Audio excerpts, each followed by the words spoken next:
I don't know the words to the song.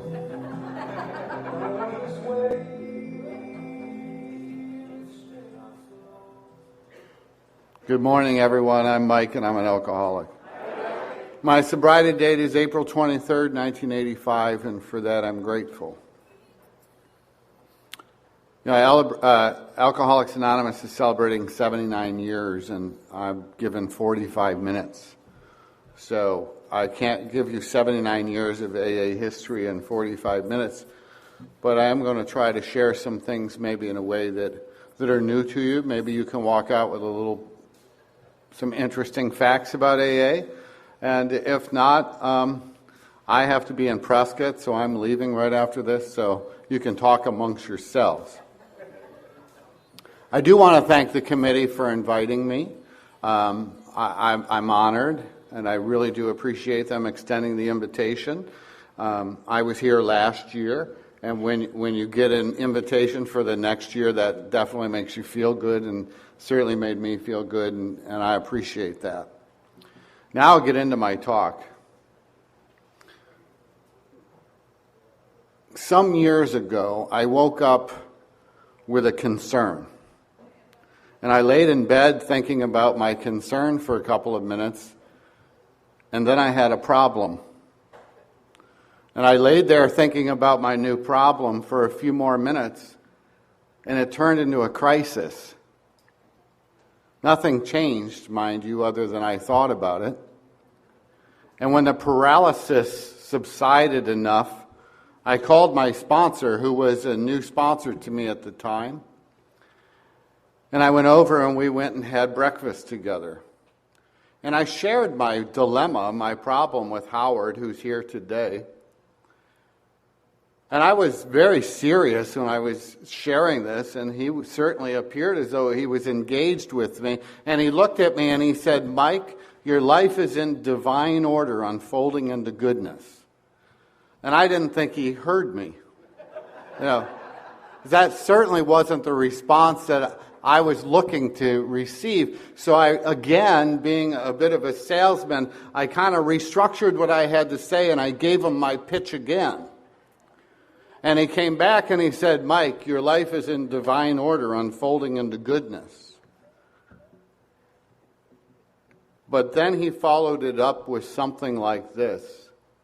He said, "If you look back through your life at all the circumstances and events that have occurred, you'll see how God is pulling and has pulled a golden thread through each and every one of those circumstances and events that have led you to where you are right now." And that gave me something to meditate on and something to reflect back on and something to look back through my life to see that golden thread. What I'd like to do today is I'd like to talk to you about the golden thread that had been pulled through the circumstances and events that have led us here to 79 years of celebration of Alcoholics Anonymous and recovery for thousands and millions of people. This recovery movement has touched the lives of so many countless people.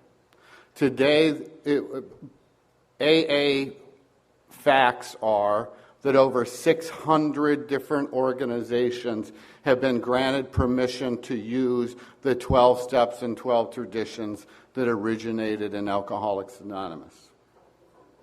Scientists today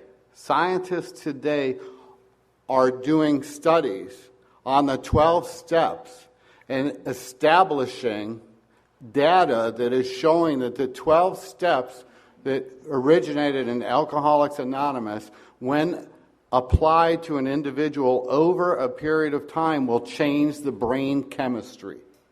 That a person who their brain is not producing the proper chemicals for them to have a sense of well-being, the 12 steps, and scientists are showing this through neuroscience, that this information is being documented, that the 12 steps can do this. I don't know what's going to happen to the pharmaceutical companies when that catches on, okay? But I'm grateful that the evolution of Alcoholics Anonymous is taking us to a place that I am certain Bill Wilson never thought of. when his friend Ebbie came to see him in October 1934. And Ebbie had been sober just a couple of months. Ebbie had gotten sober through the Oxford group. A couple of gentlemen came to see Ebbie, and they talked with him. And they led Ebbie around, and they shared some principles that they were trying to live with. And Ebbie began to follow these principles, and he began to get sober. And one of the things that he was taught to do was pay restitution to those that you had harmed. And Ebbie was out there doing that. And one day when he was paying restitution for harms done, he was down on Wall Street. And while he was there, he heard about his friend, Bill W. And Bill was in awful bad condition at the time. And someone said, Ebbie, maybe you can help Bill. And Ebbie wanted to help Bill. Ebbie and Bill became friends years before because they would summer together and they went to school together for a year. They knew each other quite well. Their histories were actually very similar. They both came from alcoholic families. So Ebbie wanted to help Bill, but he also knew enough about Bill that if he didn't sell Bill the message properly, that Bill wouldn't take it. That Bill was one of these guys who was either going to take this thing fully or he was going to reject it completely, and Ebbie had to think about how to do that.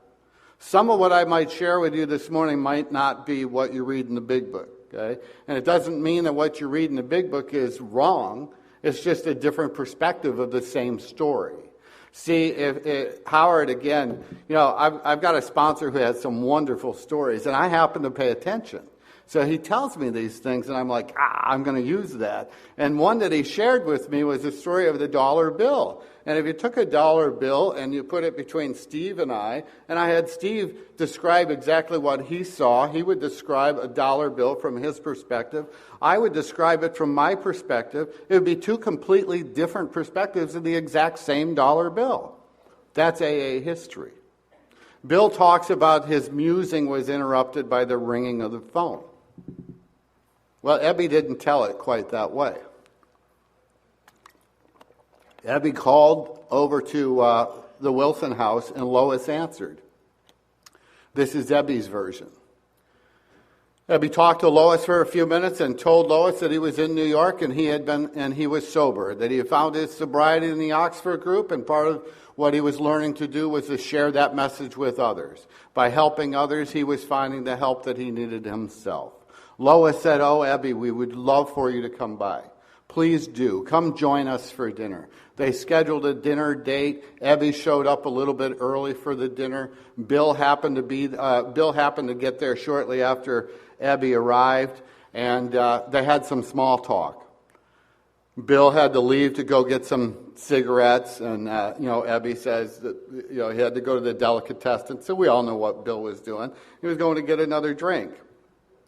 And a little while later, Bill had to leave again to go get ice cream. Shortly after that, Lois showed up at the house with a woman who lived upstairs. So there was Lois and the lady from upstairs, Ebbie and Bill. They had dinner together, and Bill does mention that they were going to have dinner in the Big Book, but he doesn't elaborate upon the dinner. Well, Ebbie does. Ebbie goes into some detail, and he talks that they had dinner, and then they went upstairs to the parlor, and they had a visit. At that time, Lois said, "Ebbie, can you tell us what's been going on? What's happening? What brings you to New York?" Okay? And Ebbie, at that point, launches into his pitch to Bill Wilson. And Ebbie said he talked for hours. And he knew he wanted to get it right. And he was sharing with Bill how the guys came and they bailed him out of, he was getting ready to be confined into an institution. And what really happened was, at that time, Ebbie was going in front of the counsel, in front of the judge. And the guys who showed up in court were Roland Hazard, Seaber Graves, and Shep Cornell. And Roland Hazard was really kind of the leader of this little pocket of guys. He was like their sponsor, if you would. And he was the one taking them around. Well, Ebbie had already met Sebra and Shep, but he hadn't met Roland. This is the first time he met Roland, was standing in the courtroom. But the judge was Judge Graves, and Judge Graves was Sebra's father. Sebra, being an alcoholic who had just recently found sobriety, his father was really impressed with that. And as a result of it, Roland is standing there, and the judge knows that Roland is the instrument, if you will, that God used to pull the golden thread through his son's life, and his son's sober. And with the gratitude that a dad could have for a sober son, said, I will allow Ebbie to go with you. If Ebbie can stay with you, I will let him do that instead of putting him in jail. And Ebbie immediately began to follow the directions and the guidance of Roland and those that he was surrounded by in the Oxford group. So here they are, they're having dinner. Ebbie gives his pitch, and they go on for hours discussing what Ebbie had been learning in the Oxford group. And that's where Ebbie talks to Bill about find your own conception of God, just as long as it makes sense to you, and the things that we have learned. And then Bill walked Ebbie to the transportation system that night when Ebbie was getting ready to go back to where he was staying. And he put his arm around Ebbie and he said, I don't know what you've got, my boy, but I want it. I think that was the beginning, to me, of what became Alcoholics Anonymous. I think it was that phrase that Bill said to Ebbie, I don't know what it is that you have, but I want it. See, Bill was desperate. He was being motivated by his desperation. It wasn't because Ebbie was so inspiring to Bill. It was because Bill was so desperate. And Ebbie was there with a real solution. Ebbie was there of a guy who had found the answer. He didn't even know how to describe the answer. Bill's like, what do you got? And he says, well, I got religion. And Bill's like, oh man, religion? I don't want religion. I've had enough of that jammed down my throat. But Ebbie didn't know how else to say it. And then he's like, well, Bill, it's not really religion. It's kind of, well, you just pick your own God. And Bill's like, well, that's a novel idea. That's a little bit different. I think I can wrap myself around that. This guy's eyes look different than anybody I've seen, and he's not drunk. So Bill's impressed with what he sees, but certainly not inspired. So Bill, a couple weeks later, ends up in the hospital, in Towns Hospital in New York, and he had already been there a couple of times. And he gets there, and Dr. Silkworth, I'm sure when he greeted him, was, oh no, here he comes again. And Bill's waving a bottle of beer. And he says, Doc, I got it this time. And the doctor says, you sure do. Now why don't you go on upstairs and sleep it off? And they put Bill in a bed. And Bill was taking whatever they had to give him in the first couple of days. And from Bill's own words, he wasn't that bad. They had removed the sedatives really quickly from him, and he was really of his right mind. Ebbie shows up. Standing in the doorway is Ebbie. 3 days later, Bill looks at Ebbie and thinks, what is this guy doing? He ought to be out looking for a job. Why is he here? He must really believe this thing that he's talking about. Here's a guy who really practices what he preaches. And Ebbie comes in and Bill says, Ebbie, what was that little formula that you shared with me? What was that formula? And Ebbie says, well, Bill, we have to complete deflation. We have to understand we're done, that we've surrendered, okay? That this is no longer an option. That deflation at depth of the ego. We have to come to believe in some God of our understanding and a power greater than ourselves. We have to do that. We have to do an inventory. We have to look and see, what have we done? What does our life look like? What are the things that we've done? And we have to recognize those things. And then we need to have a confession where we actually tell someone else about that. Then we have to pay restitution for those harms done. We have to go out and do our best to make those wrongs right. And then what we do, Bill, is we continue to share this message with others like us to help them. And Ebbie left the room. And Bill said he sank into the greatest depression he had ever had. It was the darkest time of his life. And in that darkness, he yells out, if there's a God, show himself.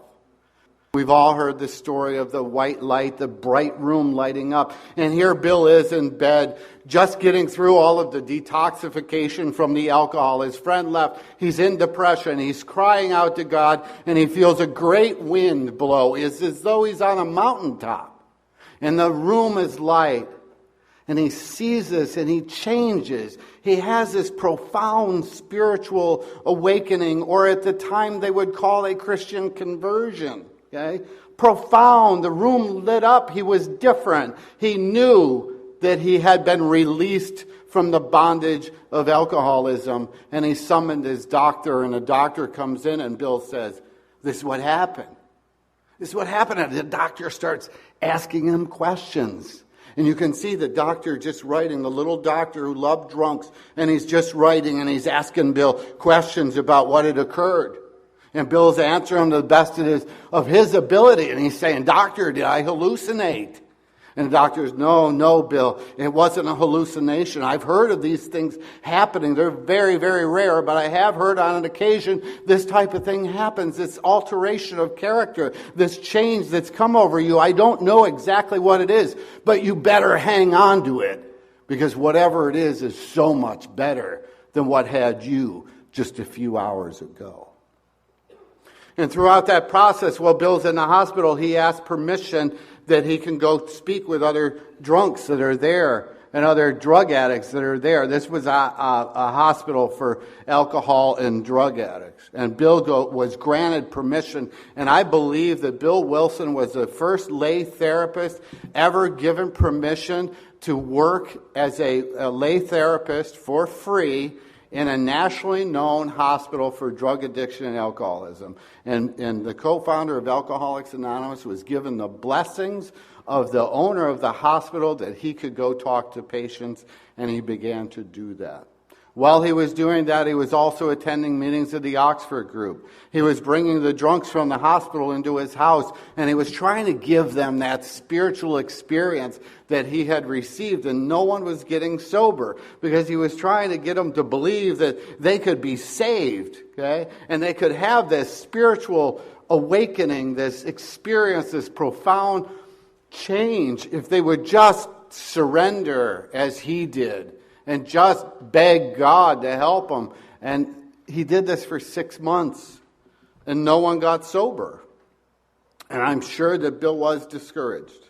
I am certain that if you're new in recovery and you begin working with people intensely over a 6-month period, and at the end of it you had no successes, you would probably be discouraged. You may even give up, but not Wilson. And now he's got an opportunity to go to Akron. They call it a Midwest city, okay, all the way to the west from New York. And he gets there for this business deal. And before he left, I've heard different accounts of this. I don't know if it was Lois who said it, or Dr. Silkworth who said it, or Bill. But I know that what had happened was, the story I'm told was Bill, in one of his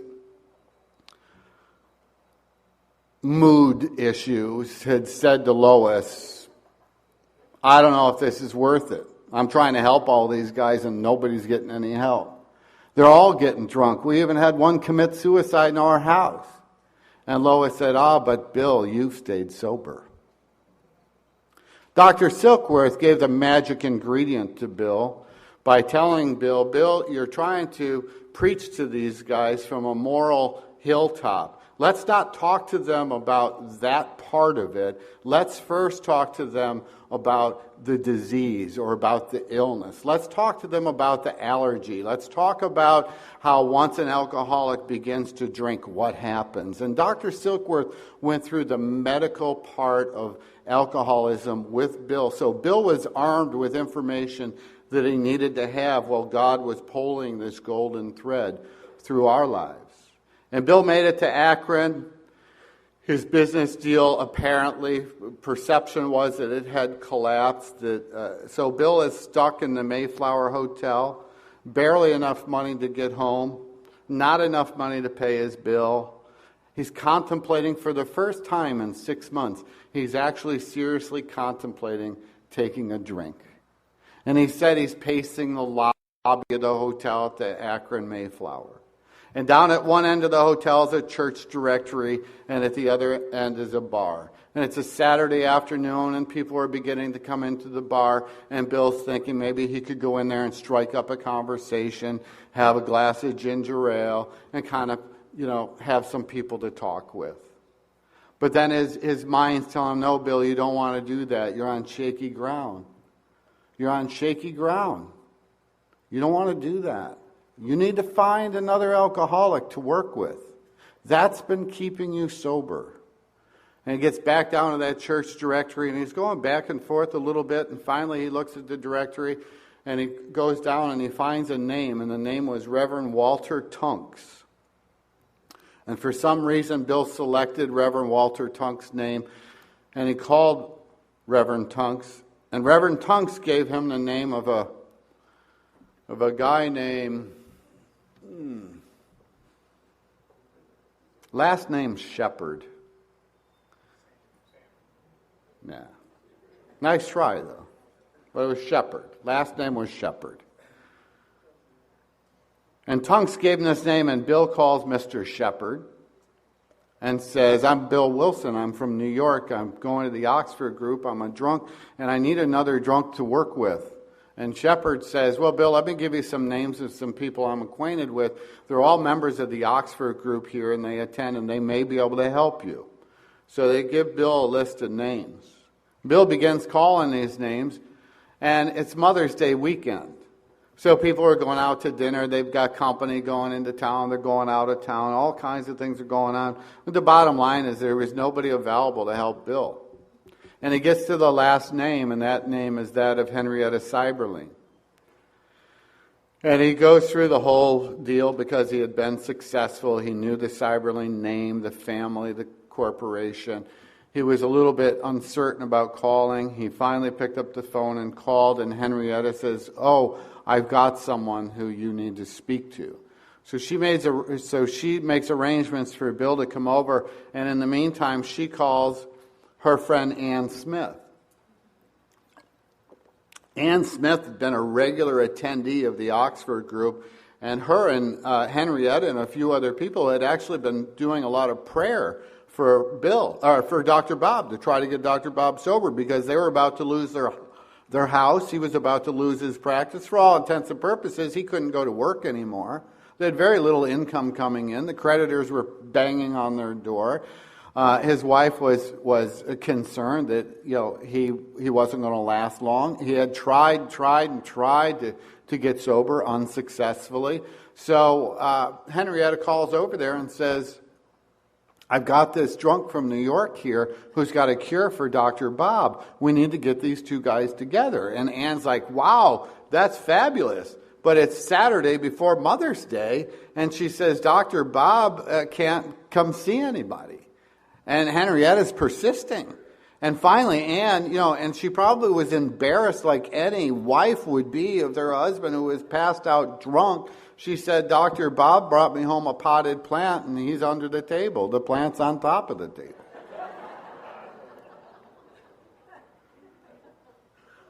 So Ann, with the wisdom and determination of a desperate wife and mother, said, we'll meet you tomorrow. So the next day, she talks to Dr. Bob, and she gets him to agree. And their son, Smitty, drove them over to the gatehouse in Akron at the Seiberling estate, where Bill W. and Dr. Bob met for the first time on May 12, 1935. At that time, Bill Wilson was sober from December through that period of time, so 6 months. Bill and Dr. Bob went into the library. Dr. Bob had said he was going to give this mug 15 minutes. He stayed for 5 hours. No one really knows what happened in that room other than the golden thread was pulled through the conversation that was taking place by one drunk communicating to another drunk. And Dr. Bob said that this man knew what he was talking about. Dr. Bob was a person of science, and here this stock speculator from New York, is there carrying this message to him in a way that Dr. Bob could not only identify with it, he could grasp it and want to do it. Ann Smith, with her wisdom, decided it would be good if Dr. Bob and Bill had more time together, so she invited Bill to move into their home. And Bill stayed there for 3.5 months in the summer of 1935. And during that time, Dr. Bob and Bill began to do some things and work with other alcoholics. Almost immediately, they found an alcoholic to work with. This alcoholic was a bad drunk, and he had just been released from a psychiatric institution. Okay, they called them asylums. Okay, and he had just been released from that, and he was trying to reacquaint himself with his family. And Dr. Bob and Ann let Eddie move into their house, and he and his family, his wife and children, moved into Dr. Bob's house. So here you've got Dr. Bob and Bill and Ann and Eddie and his family. And Dr. Bob and Bill are trying to get Eddie sober while they're getting this message. And Eddie's an agile drunk, and he's like crawling down the downspouts at night, and he would make his way over to Cleveland or somewhere, and he would get drunk, and then he would call Dr. Bob and Bill up, and he would say, "I'm going to commit suicide." And then he'd give them just enough time to get there so they could watch.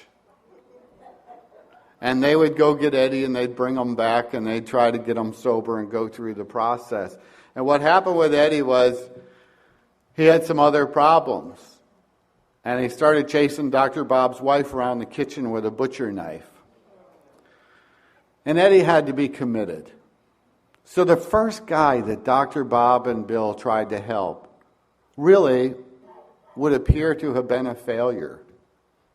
Eddie had to be committed, but Dr. Bob and Bill didn't stop.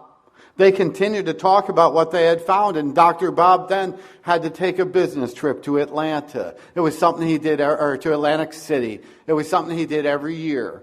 And he took a train there, and he got drunk.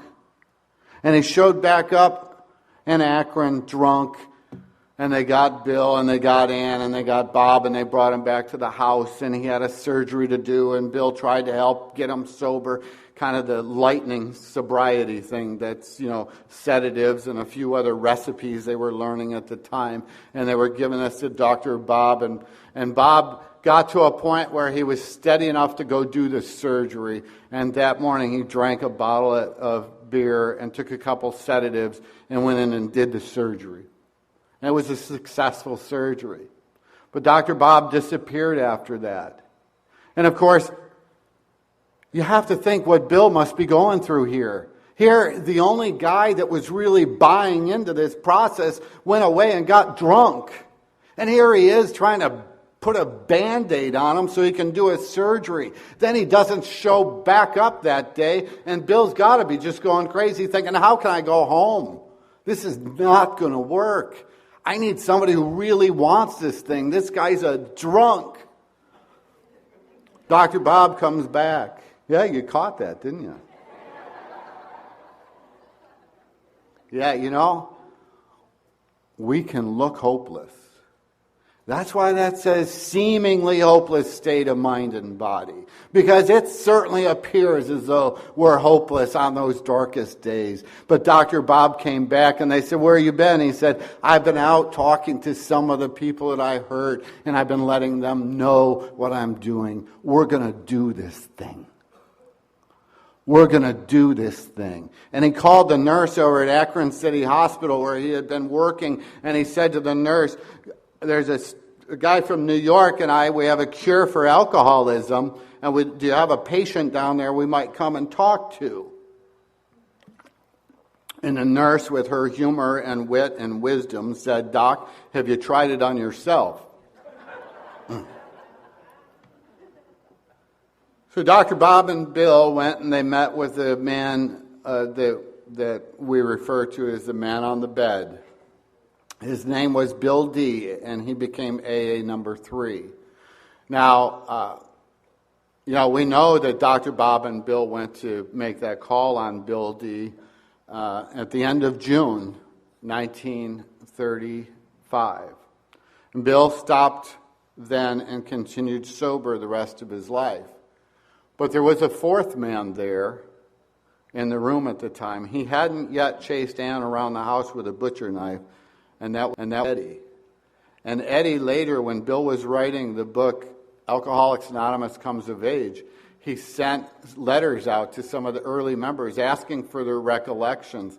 And I happened to come across a letter that Bill wrote to Eddie asking him that. And then I contacted the World Service office in New York, and they were able to provide me with a copy of the response letter. And in the response letter, Eddie had said to Bill that he was present when Dr. Bob and Bill first went to see Bill D, AA number 3. So I just thought that was kind of a interesting fact that you may not have known. It's amazing to think about how the evolution of Alcoholics Anonymous has happened over this 79 years. What has occurred during this, from the time that they carried the message to Bill D to now? Now look at what's going on today in Alcoholics Anonymous. We have, according to the April conference, they have reported that there was 2.1 million members of Alcoholics Anonymous. I want to tell you how many groups. And there are 115,000 groups. 115,358 groups around the world, okay? Over 600 organizations have asked for permission to use the 12 steps and 12 traditions. So as a result of the work that Dr. Bob and Bill did back in June 1935, we have NA, OA, CA, PA, EA, GA, SA, on and on and on. There are millions of people, 21 million people entering treatment this year as a result of the work that Dr. Bob and Bill did in 1935. The golden thread that had been pulled through them is absolutely changing our culture today. People are finding hope that never would have found hope at any level as a result of that. When we look back through the history and the traditions and what Bill did in 1946 when he said, we need to do something to hold Alcoholics Anonymous together so that it will be here for all future generations. And Bill began the painstaking task of looking at the groups and trying to decide what had happened. How did these groups succeed? And he sent letters out and asked them, what are your rules? What are you doing? What's happening? And he got all these things back. And some of them were really weird, like we only serve beer at meetings, I mean, there was just some wild things that were coming back, but Bill was able to put all this stuff together and realize that if Alcoholics Anonymous was going to be here in 2014 and beyond, that it needed to have unity. And he said, our common welfare must come first. Personal recovery depends upon AA unity. And Bill began to see, what do we do to help Alcoholics Anonymous have unity? How do we have that anchor of strength? What can we do to keep this organization together so that we don't destroy ourselves from within? And he said, well, we got to not have any bosses. We can't have anybody in charge, because if we do, their sick ego is going to ruin somebody else's sick ego, and we're going to have a lot of conflict, and that's going to not create unity. It's going to create the opposite. So Bill said, there can only be one authority. That's a loving God. A loving God who can express himself through this group of people who are together doing something for sobriety. So they can stay unified if they allow God to speak through their group. And Bill had the wisdom and the dedication to begin to sell that to Alcoholics Anonymous. And trust me, he had to sell it. It was not something that came easy. Our traditions were the hardest thing that Bill Wilson ever had to sell to the fellowship. He went out and he said, these are things we have to do. And they would say, Bill, we want you to come and speak, but would you do us a favor? And don't talk about those damn traditions. I know one time where Bill showed up And he was actually on the program to talk about the traditions. And he said, I'm not going to talk about the traditions tonight. I would like to talk about the writing of the big book. And then he went back and he said, in the fall of 1937, we gathered together in Dr. Bob's house and we counted heads. And we were able to come up with 40 people who had been sober for any length of time.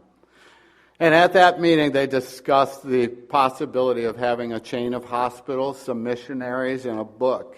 Bill was given the assignment, not only the assignment of writing the book, but the assignment of raising the money to have the book published. And Bill went back to New York and he began to do that. And by early fall 1938, he had written 2 chapters of the book, His Story and There's a Solution. And he brought those 2 stories to Harper's, and Harper's was very impressed with it, Harper and Brother, and they said, can you write more like this? And he said, well, I think I can. And they said, we'd like to give you a $1,500 advance for your work. And of course, if you're broke, you're about to lose your house, because Bill lost his house right after the book was published. He was homeless for 2 years. You know, people talk about Bill having this ego and being a promoter, and it's like, wait a minute, look at the record. This man lost his house. He had an opportunity to have Harper's pay him for writing the book, and Charles Towns offered him a job at the hospital where he'd have part ownership. And no, he stayed homeless for 2 years. I don't know. I don't see a lot of ego there. I just don't see a promoter. I see somebody there who was so dedicated about your sobriety and my sobriety that he gave up his personal satisfaction, his creature comforts, so that we could be sober today. That's what I see. He began to write that book. And he wrote those 2 chapters. And there's a solution. When he originally wrote it was somewhere between 6,000 and 8,000 words. And then by the time it came into the big book, it was somewhere, and I've got this stuff in my computer somewhere, but I didn't it's like Howard says, I just tell him a page number, But it's somewhere around 3,500 words, okay? So what happened was Bill started sending this transcription of his writing out to people. And as he was writing the book, he continued to do that. He had editors and people giving their opinion. And eventually what happened was he got together what we're going to call a group conscience. And if you look at the original manuscript that Hazelden published, the book that started it all, and you see all the changes, all the crossing out, all the writing, all of the things that they did, you can see that there was a group conscience. I think what happened as a result of Bill's willingness to go to the groups and go to the people and go to the editors and go to the clergy and go to the people that he went to, that the voice of God, that the one ultimate authority was able to express himself through the pages of the book, because he had the wisdom to seek that. He tried to carry that to us in the traditions. And our 3rd tradition says the only requirement is a desire to stop drinking. Why isn't it something more than that? Because he knew that's all it needed to be. And he went on through those traditions, and he went on and talked about anonymity. And then they decided they'd have the first World Convention. They had that in Cleveland at the end of July 1950, and for the first time, Bill was able to present. And he didn't do it. He invited 6 people from the groups to come and present the traditions.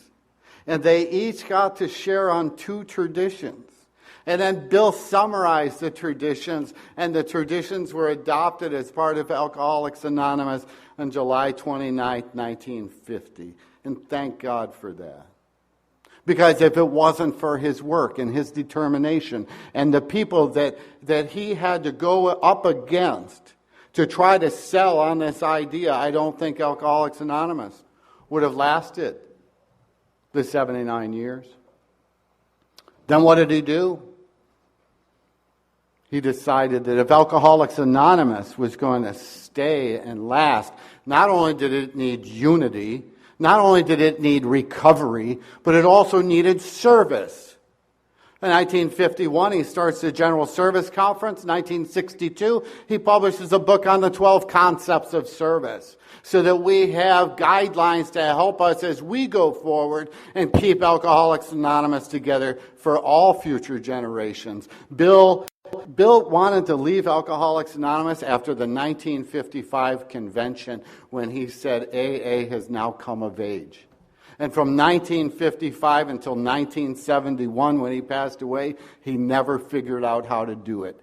Thank God that he didn't. During that time, he wrote so many articles for the Grapevine. He counseled so many people. He helped so many people and developed and made sure that we had a foundation for recovery. Now we look and we say, what's our responsibility to AA's future? And I think that's something we need to think about. 1965, 6 years before Bill died, they offered up at Toronto the responsibility pledge. When anyone, anywhere reaches out for help, I want the hand of AA to be there, and for that I am responsible. What does that mean to you? What does that mean to me? What does what has been freely given to us mean? I think sometimes it means that we become more tolerant and loving. Sometimes it means we become more encouraging, more dedicated, more willing to inconvenience ourselves to help another alcoholic. You know, people will say things like, oh, well, we don't do 12-step calls like we used to. AA's changing. It doesn't work like it used to. Don't say that to me. AA's working better today than it's ever worked. The principles of this program have never changed. The contents of that book will continue to work as long as we continue to take and inconvenience ourselves and give what has been freely given to us. When we look at all these other organizations that are successful, that are growing, that are doing well, that are helping people recover from their addictions and their illnesses, we can stand tall and say we are the example they look toward to get what they need to get their own recovery. They're looking at Alcoholics Anonymous. We have a responsibility to stand up and show them that this is a program that does work, that the tears and the work and the effort that Dr. Bob and the early pioneers did continues to grow today. And when technology comes about and somebody does something on Facebook, instead of us reacting, we need to respond. We need to help people understand what the traditions are and not use them as a club to beat them over the head. What we need to do is help people understand that today there are people who are in homes that can't get out, that are enjoying Alcoholics Anonymous meetings on the internet. They're doing email meetings. They're doing text message meetings. They're doing 12-step calls on text messages, for God's sake. That is unbelievable. That's what we get in 2014 because Bill Wilson had the courage to carry the message to Bob, and they went on and said, we need to do this for still others. And I think AA continues to come of age. Sorry if I'm a little preachy, but you know what?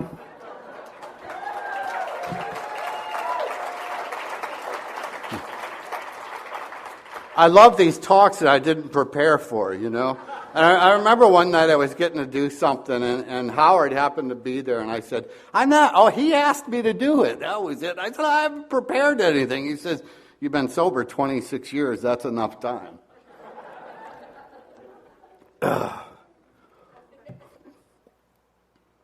We are making AA history. What we are doing today in Alcoholics Anonymous is just as important, just as significant as what happened in 1939 when the book was published. Please remember that. Please remember that. Please know that it's what you do that people see, not what you say. I don't know any better way to close. You know, we opened the meeting up with Bill W. sharing how it works. I remember a few years ago when we pulled that one out of the archives and we played it here for the first time at a History Day. And now it's been played at all of the Founders Day and many places since. Today I want to share something with you because I don't know any better way to close. So I'm going to just sit down and let you listen to that thing.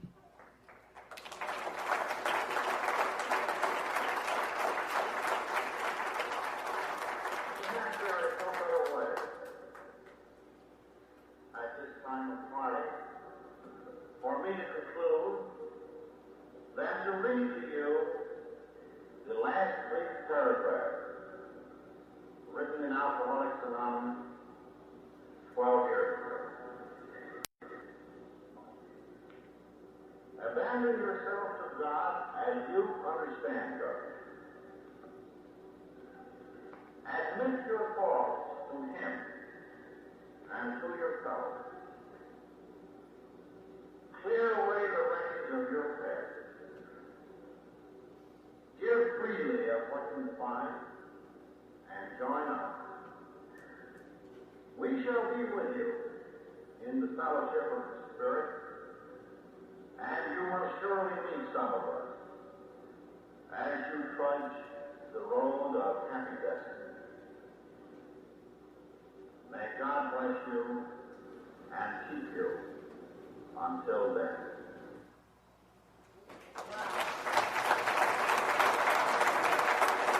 Thank you for listening. If you have enjoyed this recording and would like to listen to other talks on recovery, please visit our free website at recoveryspeakers.com.